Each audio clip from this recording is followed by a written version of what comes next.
This is a new kind of war. Drones have fundamentally changed its nature and continue to do so every day.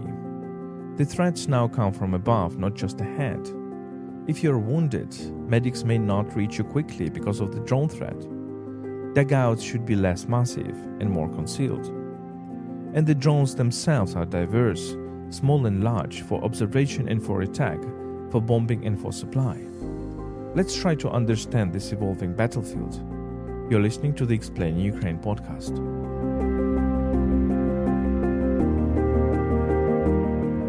My name is Volodymyr Yermolenko. I'm a Ukrainian philosopher, the chief editor of UkraineWorld and the president of PEN Ukraine.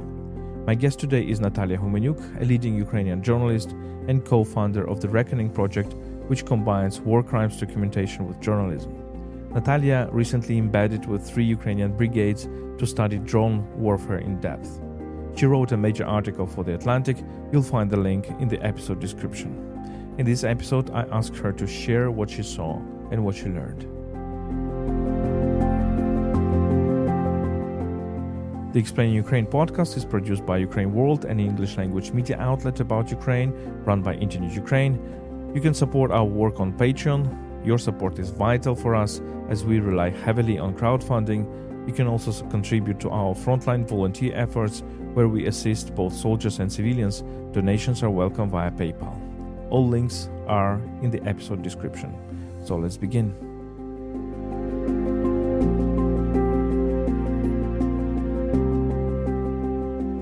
Nataliya Gumenyuk, welcome to this podcast again. Well, thank you so much. It's always great to be So here. Thank you so much for agreeing to talk. And what we decided to talk about is the way how this war is changing. And you wrote an article, a big article for The Atlantic about Ukraine's new type of war. And basically you are telling a story about Ukrainian drones. So how the drone warfare is changing this war? So I think that there is nothing new in that the drones are changing the modern warfare, and the drones, it's quite a kind of trendy innovation of this war. There were numerous articles written. So in fact, it was a bit of the challenge for me. What new I'm supposed to say? But I've been embedded with 3 different brigades. And what was me interesting, one is kind of like, is this IT savvy, top-notch. Another one is a legendary mechanic brigade, which participated in the biggest battles with the tanks, with heavy weaponry for the last decade. And the third one is quite a small brigade, which was formed in 2022, and most of the people are from the territorial defense. And it was interesting to observe that a lot of people have this impression that the drones, it's just for reconnaissance, and they are in this like young people, high-tech savvy, and they're sitting with their, joysticks and doing that. But what was fascinating for me, to talk to almost everybody, every soldier from those 3 brigades of different ages, very young, and the people who are in their like late 50s, that they all fight with the drones, and the drones are one of the most important way to wage the war, to fight this war, and also, the danger of this war is there. So the difference is that if in 2022 people use drones, and it was a Ukrainian innovation mainly for the reconnaissance, to observe something, to see what's happening, like the visual tool. Now it's used in delivery, mining, and it's almost substituted artillery in Ukraine due to different reasons we can discuss. But it's like one of the main tools they're used during to send the medicine to the front line, and the infantry needs to understand how the drone warfare is taking place because of the risk. So literally, drones are used in every single field by almost every single brigade in various capacities. And it was even surprising to me. It's not like I'm Ukrainian, I'm a journalist, I'm following the story, I'm reading most of the, interesting articles about the drone warfare.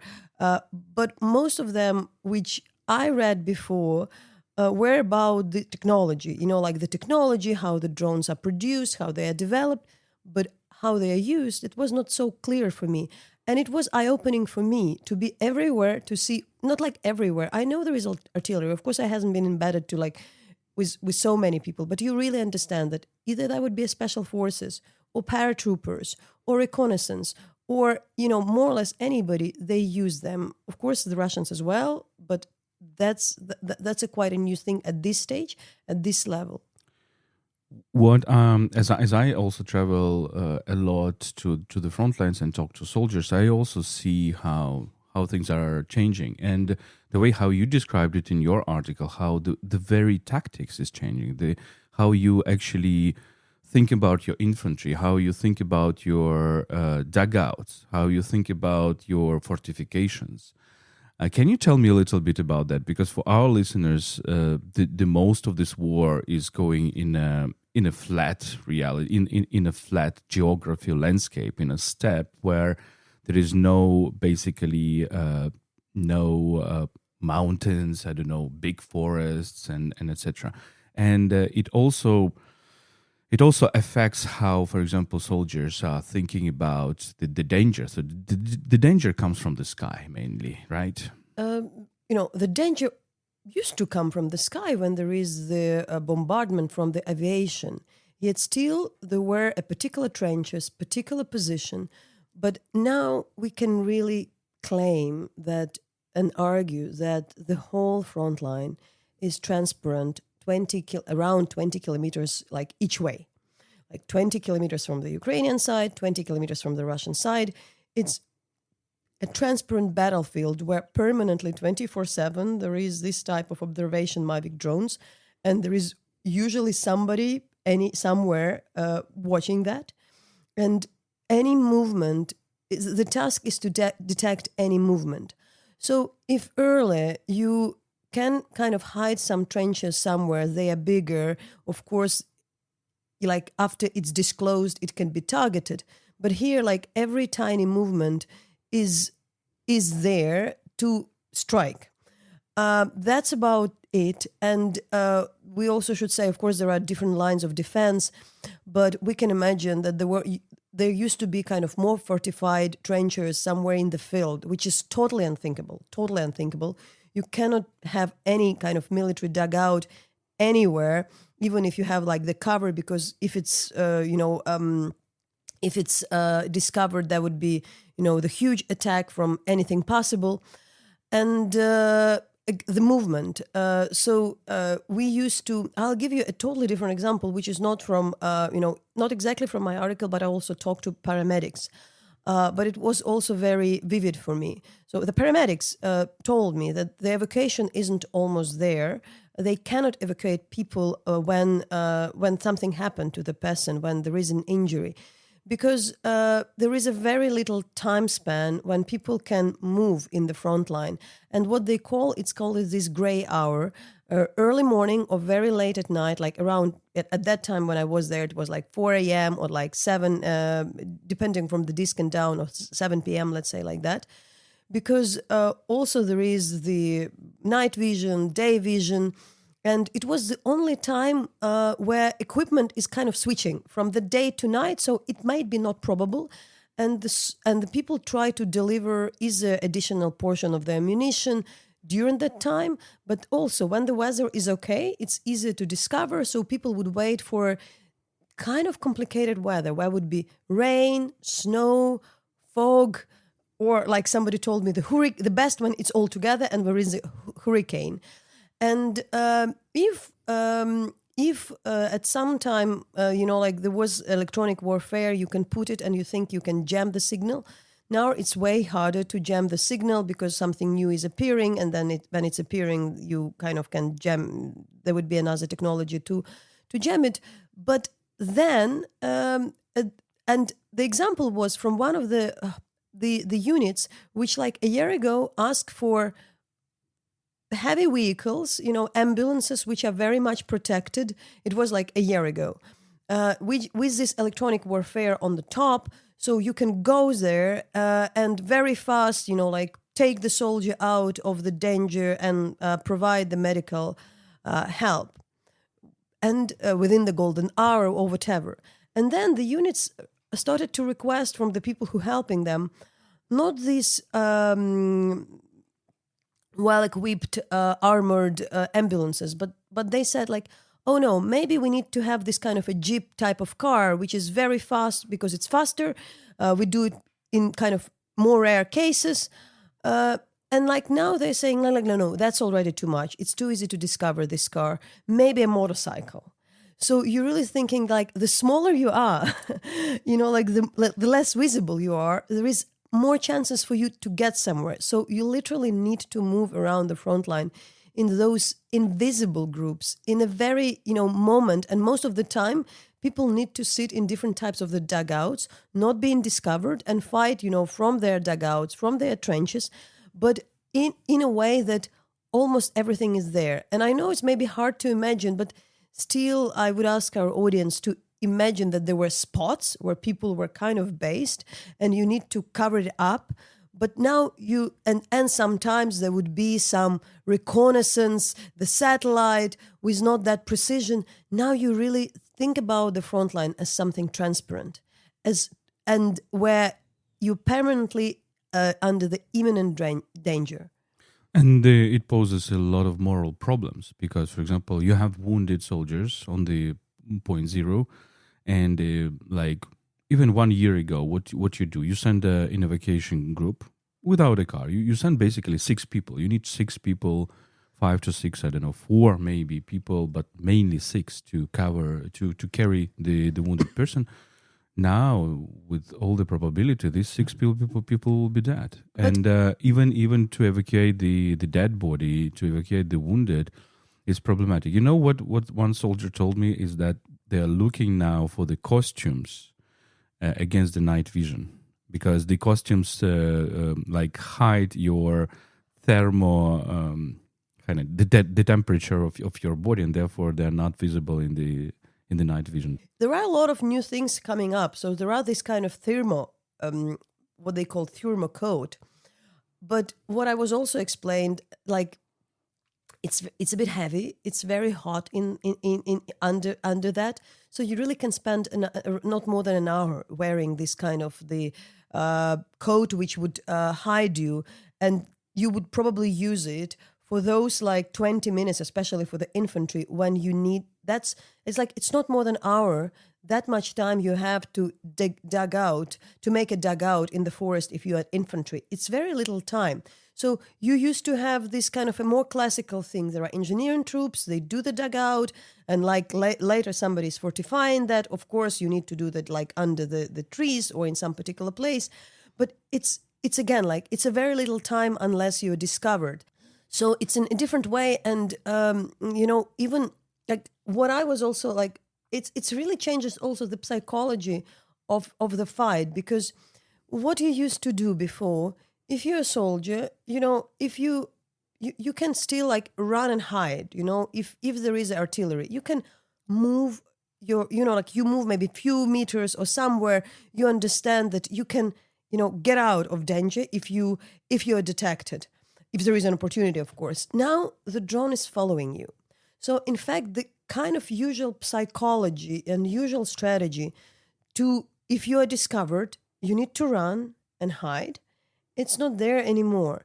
You will be followed unless you find a cover, but you'll be followed till the very last moment. And if you even jumped into this dugout or elsewhere, that could be, another way to find you, because it's clear. So by the way, there is it's not a new strategy, but when you think about that, soldiers are taught now not to be afraid of the drone. It's not like you react on the bullet. You don't see the bullet, but you see, the death is coming, and you need to break this fear, and you can shut down the drone. So it's like even the thinking is changed, like not to run from the bullet, not to run, but confront it with shutting it down. And which also changes the whole philosophy of how you behave on the battlefield. It's more or less you treating the drone a bit like a human, like a sniper, like another soldier. That unless you destroy it, but you're in danger. It's much quicker, and it will be much quicker. So it's really frightening, these stories, and it's really really difficult to understand how to fight it. Tell me about the different types of drones, because when we're talking about drones, basically, I once understood that we should not probably even talk about drones as a generic concept, because they are so different. There is reconnaissance drone, there are bombers, there are FPVs, kamikaze drones, there are bigger drones that Ukraine produces and that you also discuss. So, of course, they're so different at this stage that, like, it's hard to follow, and just some kind of military expert would be capable. But I'm trying to work for a general public, and I'm trying to tell my stories to the people who kind of not like have no idea, but like are not military strategists. So there are basic these Mavic drones, but observation drones. It's not just Mavic; there are different ones. But it's they the are Chinese DJI drones that were actually used at the beginning of the war a lot, and still used. They actually used to call like wedding drones also, because the wedding photographers, and they used to be called like that, used to work with them. And that's also explained why there were so many people from the film industry in the battlefield, like dealing with that. And there were quite some kind of units and the drone production workshops, run by the people from the film industry and from this type of music industry. And they do not kill people, but they can, and usually they also followed, they're kind of there to help, to set the target and be there all the time. And also, what is the difference that before you used to have it, from time to time, at different point of hour, at different point of the day, the unit might have this one Mavic drone. It goes there, it sees something, and that's it. Now they are trying to guarantee 24/7 observation. Then there are these drones which we call kamikaze drones because they are destroying themselves. And by the way, Mavics are like roughly cost like $2,500 US. They're a bit more expensive because you don't want to destroy it. It serves multiple purpose, and it's like it's there with you unless it's jammed, destroyed, and they are often destroyed as well. The FPV drones are the cheapest. They are, they cost from $300, but nobody also uses it because the $300 drone is a bit too cheap. Usually the normal one are $350, $500, and you think about it as a bullet. This drone destroys itself. It reaches the target, and then there is explosion glued to it, connected to it, and it's there. And there is a range of the distance. It can go from like few kilometers. Also, it depends like how heavy is the explosives, and it's extremely efficient. It also like has like the eyes, so you can see things through the FPV drones. You can destroy them by shutting them down or by jamming. But what's worth it to note that they literally, partially substituted. Not fully substituted artillery, but they're used almost like the artillery. Like, think about them as bullets, but the kind of the bullets with the joystick. And then the more efficient drones are the bombers, because the bombers is the drone which carries the explosives but returns. So it's, it goes to somewhere, it flies somewhere, it throws the explosives and returns. And of course, it's more efficient because it can carry things multiple times. So it costs more, but also it's multiple use. It's not like kamikaze one. It's harder to operate them. I would say, I won't say harder to operate them, but I think like there is a limit of the danger because you need to return the drone to where it comes from. So there is different techniques used, like it doesn't return to exactly where there is a position of the pilot, but you may imagine that the, pilot should be somewhere closer because the drone makes two ways. So, like if you would say the drone can fly for the battery can fly for like, let's say 10 kilometers. So for the bomber, need to do, you're thinking about the both ways. Yet there are heavier bombers, and of course, the bigger the drone are, the easier it's to identify it. But there are also the heavier bombers. So, for instance, one of the famous one, we call it vampire drone. It's not like called vampire drone because it's called vampire drone. It's a model. It's a very successful drone, which probably cost like up to 8,000. I might be mistaken now because it's like these figures are changing all the time, and it's also used a lot today for delivery, because we discussed earlier, it's very hard to reach out the positions, especially of the infantry position, of some other position. So you deliver the weaponry, you deliver the ammunition, you deliver the batteries wherever you need to deliver, but you also deliver the medical aid and also food. And water. And water, food and water. And what was groundbreaking with this invention for Ukraine, and at least some of the brigades insist that, these drones can deliver up to like 5 kilos, 7 kilos, which is considerable amount of the of what you can need, especially if it's food. And the Russian analogs of those drones are, can deliver, the delivered drones can do like half a kilo, something like that, which is, very little. So it means like the soldiers literally can, if you don't do that, and there were multiple cases of the Russian soldiers like dying of hunger or surrendering because there is a hunger. And then there are all other drones about which I think I know less, because they are used, I had a chance to observe, less because I didn't have a chance to really observe them. Of course, there are the reconnaissance drones, which can, fly for, 50 kilometers, and they provide live vision if there is internet connected, or they, if there is no live signal, they can, which is still very important, they can record everything with a very high precision, and still you can look, for the OSINT, you can later watch what is there and understand, oh, the garage is there, because if it's really about few hours, it's not live, but you still can understand where things are. And then we go to all kind of different types of the maritime drones, which are used in the Black Sea, and the kind of these drones which are more rare for and can kind of fly further. And for probably journalists like myself, you need a bit of more time and more more field work to be there and observe, because they are more special, they are more expensive.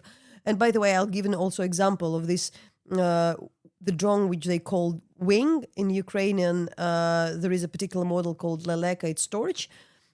I'll give you an example. It costs 38,000 of the US dollars. And you also understand that if it's in the possession of the soldiers, this is a difference. It's quite a huge amount. Yet, what is for me interesting to say that about the price, about the money involved. And that's mainly was one of the arguments in my article. They cost money. It's not just little, because if you destroy 500 drones, 1, 2, 3, 4, these are the money for the Ukrainian army. And I would also insist that most of the drones, it's not like they are given by the volunteers or even by the major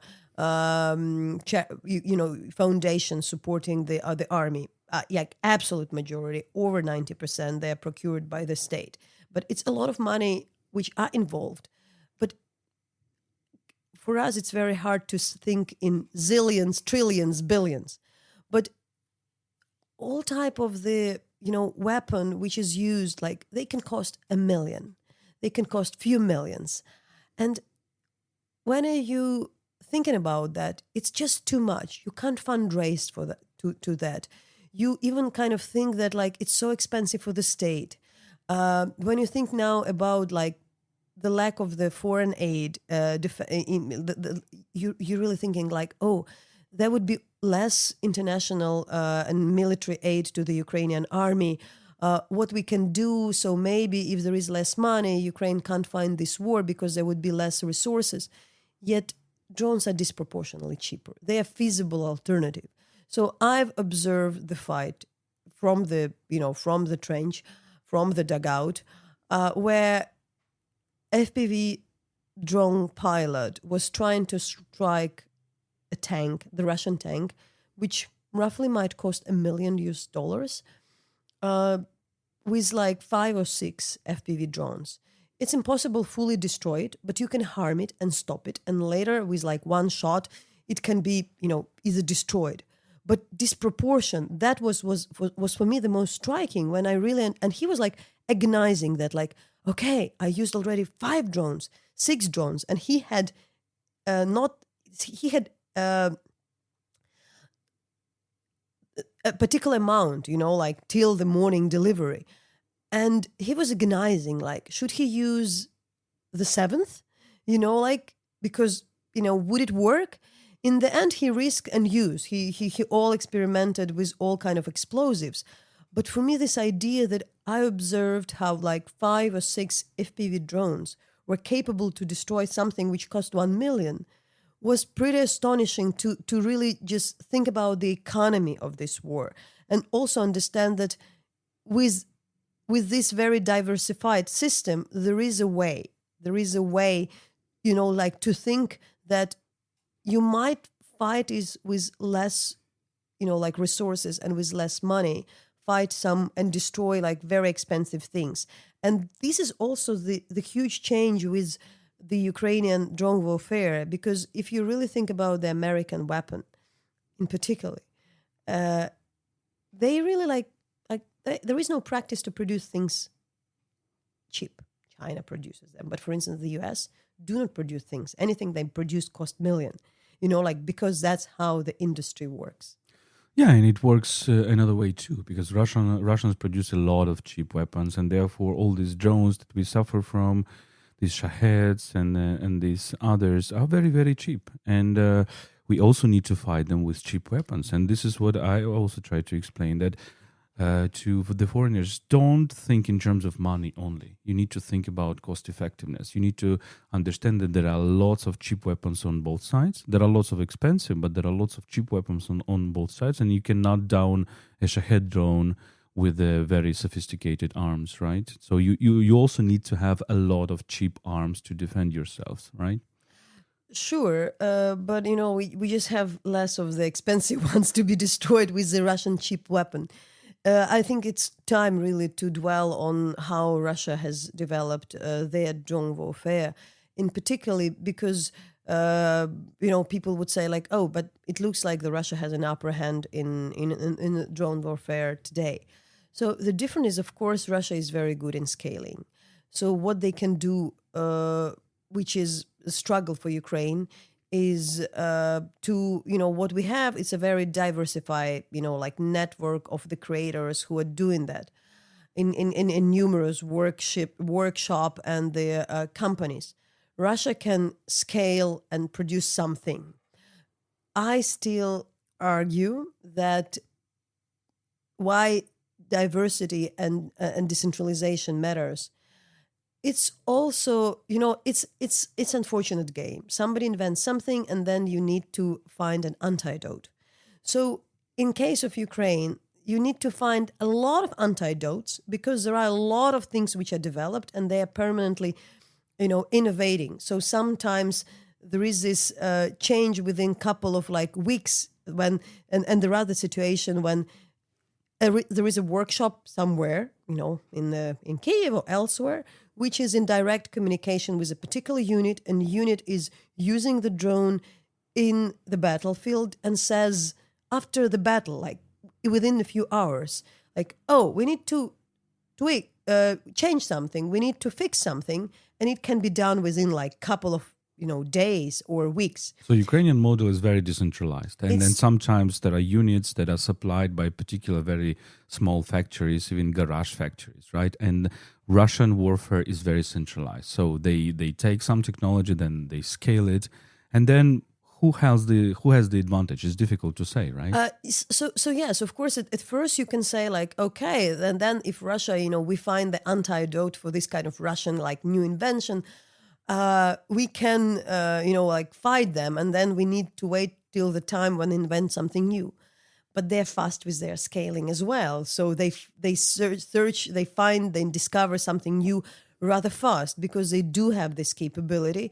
So indeed, I would be cautious because I've heard the Ukrainian soldiers and military who saying like we fail to scale, we fail to skate at this time because it's still hard to operate with too diversified models. So when it's too much, there is some particular level of scale you still need, especially if like today Russia is trying to use this new tactic of the swarm, like when it's like the swarm of the wasps of the bees is coming all together, because we have learned how to fight like a particular amount of drones, but when it's like too much at the same time, of course you need, it's exhaust your air defense, it's exhaust your defense.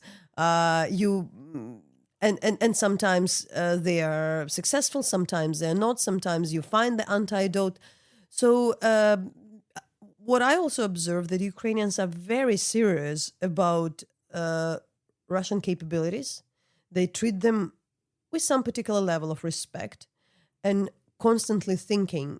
It's not like really you have the case when the people in the front line are like, we're so innovative, we are these Ukrainians who discovered the drone warfare and we are better. No, they watch very, very closely with a huge, level of concern what is appearing and thinking right away, what would be the Ukrainian answer to that. So it's interesting how the old political habits are reproducing, right? So Ukraine is a kind of decentralized Cossack reality. I'm thinking about this war as also a reproduction of something happening in 17th century when there are small Cossacks, or even earlier when there are small groups attacking and there is empire, centralized empire. Tell me about these Russian wire drones. They're really very dangerous right now, and Ukrainians do not know how to fight it. Oh, so they are, you mean the the fiber drones? Yeah. So, and they're not just Russian, Ukrainians are using them. Yes. So they started to be used like early, like still in winter, I assume. I might be mistaken, but more common it has become somewhere like in February, like the first time I've heard about them was the summer 24. Yeah, and soldiers were talking about this like, oh, there are wire drones, and it's weird because it seems that we are going back, after this wireless warfare and radio electronic, we are going to the things that has actually a wire, like 4 kilometers 40 wide. kilometers. Now it's about 40 kilometers. When I meant like this winter is becoming kind of common thing. Yeah. And now it's also common, partially common from the Ukrainian side. More people, I think it's not that bad. They're pretty reluctant to say when they possess them. I'm speaking about the Ukrainians. So the drone can be jammed easily. The whole point so far by now, the way to fight the drone was electronic warfare. So you jam the sequence and the drone is, the operator loses the drone and it's hard to navigate if you don't see where you're flying. And so there are these fiber drones which have wires, can be up to 40 kilometers, but it flies low, so lower, and which means it's impossible to jam it because there is no radio frequency, and that is the danger of it. But you can use physical nets, which as well is paradoxical, that, like you use a physical net, so the drones, in fact, people are using nets against other drones as well. Like they indeed like birds, which can be in this kind of net or spider web, wherever. So there is a way to fight. What Ukraine feels like they need to do today is to, also scale this production because it's not that common. But these drones are used like close in the proximity of the front line. It would be the different drones, you can hardly imagine using the wire drones somewhere, like in depths. But we're speaking about the front lines. I really want to stress that we now think what I was also speaking for last kind of couple of minutes mainly was a fight in the front line, because before we were, there is one way when you have this kind of Shahed drones which were flying, to Kiev, to other towns around Ukraine, long distance drones. But I think that what changed a lot, this substitution of the artillery with the drones in the front line. There is a different technology in use. It's a bit hard for me to use this terminology. I'm not so good at that, which is a different type of drone which cannot be stopped with electronic warfare when there is already the coordinate, and since the moment when it's set up, it cannot be changed. It's artificial intelligence, yes, basically. So even if you send this drone, you don't control it any longer remotely, but it's, reaches its targets disregarding what happens. So there are new technology, and as one of the commander, and by the way, we met him, I think we met him at a different time. It's the Altair, the head of the Maxim Holubok Altair, who is today the commander of the Hartia Brigade. At this time, when I interviewed him, he really said something interesting, saying that we need to understand that we cannot substitute artillery, also because we believe in a couple of years there could be the situation when there would be this magic button. Then you switch off the whole signal in the whole front line, and we would return to analog. And the question is, and I said, so what do we do with that? What do we do with that? And he said, we need to invent this button first. That's where where the thinking is. We need to find this magic button which can, switch off, any kind of signal in the front line, and we might return to a very analog war, which is not a crazy idea for us, people who understand that, who live through the power cut, when you understand all of a sudden you have the life which can be purely analog. Yeah, and with these wire drones, we see that it's back and forth, right? So what you describe is using the net, so very, very physical obstacle. So we're talking about artificial intelligence, and some drones, by the way, are flying on internet. I was told not on the radio frequencies, and therefore, for example, Ukrainians need the Starlinks, because sometimes internet is not only the connection tool but also the tool of warfare. Tell me about the production. You quote in your article Mr. Commission, who is saying, one of the persons who is kind of supervising the production, the Ukrainian production, and it seems that there is a lot of arms that Ukraine produces, including the drones. So the President Zelensky, for quite some time, claims that up to 40% of the ammunition used in the battlefield is homegrown, 40%. And by the way, a lot of foreign is produced not by the West. We meaning Chinese production and some other production, by the way, which is something to also consider. Commission said that there are over 150,000 of the Ukrainian companies producing the drones today. And I think that the number is growing, because some are bigger, some are smaller. Some are really tiny workshops which produce some of the things with the 3D printers, but you cannot produce everything with the 3D printers. And the number is growing because, Volodya, do you remember the time when Ukraine have come with ambition that we will produce 1 million drones per year?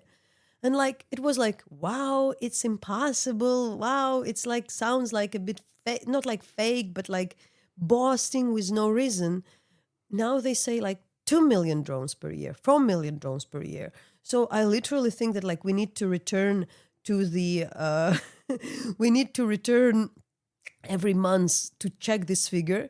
But I do think that if you change your thinking about the drones as a bullets, it makes things very clearly to comprehend these amounts. Think about FPV drones as a bullets, and then you understand that it's really about millions. Yeah, and you need them a lot. Tell me about the deep strikes. If you know something about it, for example, everybody is now discussing the Spiderweb operation, but Ukrainians are also so Ukrainians can reach out very, very deep into Russian territory, including very remote regions close to the Pacific or whatever. What is happening? So I wasn't in bed with kind of like this, intelligence, counterintelligence units, which, like doing this secretive operation to send the drones to Moscow or northern Russia. But I do think but they do exist, and especially like some of the drones in particular used in the maritime domain. And I do think the most interesting are really the cases that the Ukraine, with having very modest fleet, managed to push the Russians close to their borders in the Black Sea using these sea maritime drones, which can fly further. But what is special about the Spiderweb operation? It's not that sophisticated if you think about technology. The drones which were used, they were simple. They were not the drones which can fly to like thousands of kilometers. The point was about the operation. When you find the agents or wherever, people who will collaborate and who will launch them from particular distance. So there is still limited distance. I assume there would be the drones which would reach out like hundreds of kilometers soon. But what was special about this operation, the drones itself, they were rather cheap. And it was not like $1 million thing, which are produced somewhere, which like there are a lot of research companies globally, defense companies who trying to find those drones which, I don't know, like do incredible things long distance. It was not the case. And I find that is fascinating, that it's not about like this expensive invention. It's again about using rather cheap technology, but in a smart way in the terrain of the military, which is a totally new operation, but like quite old-fashioned. If you really think that you need to hire your agents. It's a very spy-oriented, operation, right? You need to find people. Okay, maybe we will wrap up, and maybe my last question. About how our partners can help us, right? So we understand for several years, I think already, that there is no magic solution in our partners. So even Americans with their sophisticated weapons cannot really provide all the solutions to this war, and therefore the Ukrainian innovation, the Ukrainian production is key. What you described, this cycle, and very fast cycle, like there is a unit on the front line, they use something, they come back to their producers, they get something in a month or in a few weeks. So what Ukraine really needs from its partners, does it need only money to scale production? Does it need common enterprises? Does it need what else? So where I see the future, and what I was also trying to explain to a lot of partners, it's really like not what even Ukraine need, but it's really the time when the world, like our partners, have no other choice but to learn from Ukraine. But also, so I was yelling, I'm saying like, I feel I was yelling for the last year to reach out to South Koreans, in particularly, and explaining that, for instance, the participation of the North Korean troops in the battles in Kursk region in Russia was an opportunity for them to learn the new tactics of the drone warfare, because it's not about like whether there were 10,000 of the North Koreans or 20,000. Even if half of them are killed, even most of them are killed, they would return. And this is technology which a lot of countries, in particular where you have kind of some level of tech development, some of the resources like China, like North Korea, like Iran, can duplicate very fast, because yes, it's a bit of the technology. You still to have people with basic engineering background, which you have in the countries like that. And then, what they do, of course, and they like exhaust your air defense. And even if you have like a super anti-ballistic missiles air defense, of course, if for the first time in your history you have maybe 10 supersonic ballistic missile shot against you, but like 200 of the other drones, your air defense is exhausted. You are not used to that. You need to think differently. So that's what Ukrainians are trying to say, that it's not and this process of innovating all the time, it's not like somebody comes, learn something, return, and do something similar at home. You need to be present. So the answer is that it's not learning about a particular innovation which Ukrainians have made. It's really being there all the time to understand how the system is developed. And what also was my, second, discovery research, because after being embedded after writing this article, what I was doing later was also trying, like the whole spring, what I was trying to understand.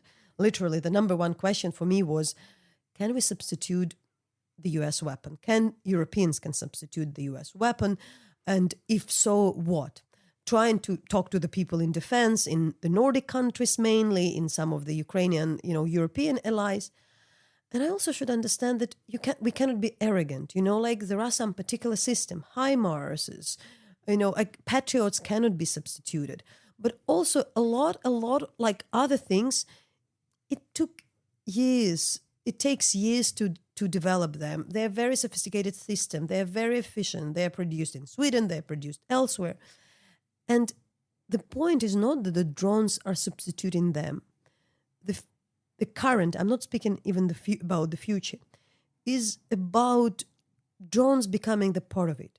So it's not like that Saab, some kind of like famous Swedish defense company, is stop to produce something but start to produce drones. It's like they have a type of weaponry, even like if it's heavy weaponry, but the drones are becoming part of the way how this machine is operated. So, for instance, it used something for reconnaissance, but now they would, set their targets, understanding that there is an observation drone and there is something else. So and I'm totally not a military person. I have like very little to do with, military strategy. But again, I think what I'm trying to explain is for usual people, for common people, who, thinking about politics, geopolitics, human rights, that the future and the present of the development of the today's defense is how you have this sophisticated technology, which is very good in some of the Western countries, like in Germany, in the Nordic states. But the drones are becoming the part of its warfare. So this joint production of Ukrainian companies, where, for instance, maybe these defense companies can be, present in Ukraine, can, set up their offices anywhere inside the country and understand how the drone warfare will match what they are producing. So some of the more old-fashioned technologies would be substituted with the drones in different form, or the drones would be the part of their, of their weapon. And that's, we are in a very really premature, premature stage of the development of the drone warfare. So Ukraine definitely needs investment. And that's, if you speak about the step one, in a very basic way, the answer today that the West has less capabilities to produce enough weapon to support Ukraine because the resources are limited, and also there is no capacity to produce enough for everybody. Ukraine has developed those capabilities from almost zero, and Ukraine is capable to produce way more. But it needs money because Ukrainian state has limited resources to invest into that. Mainly because even if, most of the taxes of the Ukrainians are going to support army, we need to understand that most of those money are going to the salaries of the Ukrainian military. It's not really into the weapon production. And even if the private companies appear, they need money. So even if they need to produce like 25% drones used in Ukraine, they need money to do that. So even if Ukraine can sell those drones internationally, I think it's controversial, but I think the thinking is like there. Invest into the private companies so they can produce more, they develop their capacities, and this is a cheaper technology. It's just cheaper because the West today, beyond China, is mainly producing the expensive weaponry, not the kind of like not the cheap one. Ukrainians are capable to do that. That's step number one. It's absolutely necessary. But if you really think about like the future, is really this joint development which would improve the modern Western weapon. I would say improve because, again, like it has happened. It won't go away. We already understand that the drone warfare is there and it's a part of the whole warfare in every single field. Would it be the maritime, the reconnaissance, the delivery, the logistic, mining, everything. So every weapon which was used so far probably can be a bit updated with something from the drones. And that's probably where I think the thinking should be, that it could be this joint production. Thank you for explaining this. And indeed, there is a lot of things to learn from Ukraine. Now we're in the position that people and states and companies need to learn from Ukraine. Nataliya Gumenyuk, thank you so much for this conversation. Thank you. This was Explain Ukraine, a podcast by UkraineWorld, an English language media outlet about Ukraine. My name is Volodymyr Yermolenko. I am a Ukrainian philosopher, the chief editor of UkraineWorld, and the president of PEN Ukraine. My guest today was Nataliya Gumenyuk, a leading Ukrainian journalist and co-founder of the Reckoning project, which combines war crimes documentation with journalism. Nataliya recently embedded with 3 Ukrainian brigades to study drone warfare in depth. Let me remind you that you can support our work on Patreon. Your support is vital as we rely heavily on crowdfunding. You can also contribute to our frontline volunteer efforts where we assist both soldiers and civilians. Donations are welcome via PayPal. All links are in the episode description. Thank you for listening, stay with us, and stand with Ukraine.